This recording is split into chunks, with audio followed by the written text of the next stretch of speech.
চলেন আপনাদের সাথে আজকে শেয়ার করে নিই আমাদের বাংলাদেশের সব জায়গার কিনা আসলে আমি জানি না, এটা আমাদের নোয়াখালীর একটি ঐতিহ্যবাহী পিঠা। তো চলেন দেখিনি আমি কি পিঠা বানাইতেছি।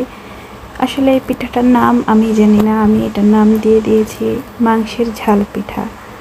এই তো আমি একে একে সবগুলো উপকরণ দিয়ে দিচ্ছি। এই পিঠাটাকে খেতে কিন্তু আমার কাছে অনেক বেশি ভালো লাগে। তো প্রথমে আমি এখানে দিয়ে দিলাম 2টা পেঁয়াজ, তারপরে কাঁচামরিচ দিয়ে দিলাম 6-7টা, তারপরে এখানে আমি লবণ দিয়ে দিলাম স্বাদ মতো, তারপর হলুদের গুঁড়া, মরিচের গুঁড়া, জিরা সব কিছুই একে একে দিয়ে দিলাম। আপনারা চাইলে আমি কমেন্ট বক্সে এর উপকরণটা বলে দিতে পারি আমি কতটুকু দিয়েছি। আপনারা যেটুকু বানান ওইটুকু আন্দাজে দিয়ে দিতে পারেন। তো এখানে তারপরে আমি সবগুলা মশলা দিয়ে কষানো হয়ে গেলে তারপরে আমি মাংসগুলো দিয়ে দিলাম। মাংসগুলোকে ভালোভাবে কষিয়ে নিব। এই তো তারপরে আমি ঢাকনা দিয়ে দিলাম। এই যে আমার মাংসগুলো কষানো শেষ হয়ে গেছে।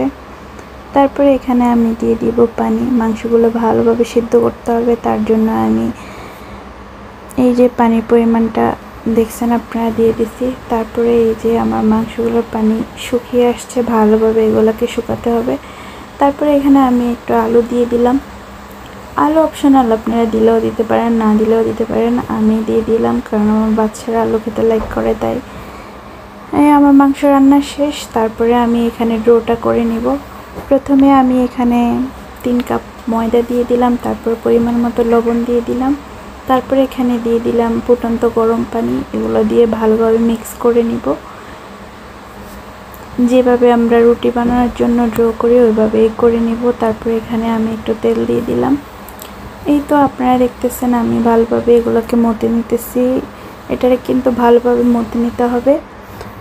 তারপরে এই যে আমার আটাটা করা শেষ হয়ে গেছে। তারপরে আমি এই যে ছোট আকারে একটা রুটি বেলে নেব। এই তো আমার রুটিটা বানিয়ে নিচ্ছি। আমার রুটিটা কিন্তু অত বেশি গোল হয় নাই। তারপরে রুটিটা বেলা শেষ হয়ে গেলে আমি এখানে দিয়ে দিলাম ওই যে মাংসের পুরটা দিয়ে দিলাম। এই তো তারপরে আমি এই পিঠার শেপটা দিয়ে দিচ্ছি। কিভাবে দিচ্ছি আপনারা অবশ্যই দেখছেন।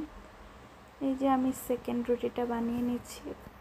এভাবে করে আমি যতগুলো পিঠা বানাবো সবগুলো একই রকম করে বানিয়ে নিব।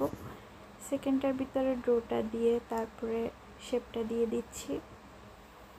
তা আপনাদের কাছে পিঠাটা কেমন লাগছে, আমি বানাইছিলাম অবশ্যই জানাবেন। এই যে আমার সবগুলো পিঠা বানানো শেষ, এবার এগুলোকে আমি তেলে ছেঁকে নেব।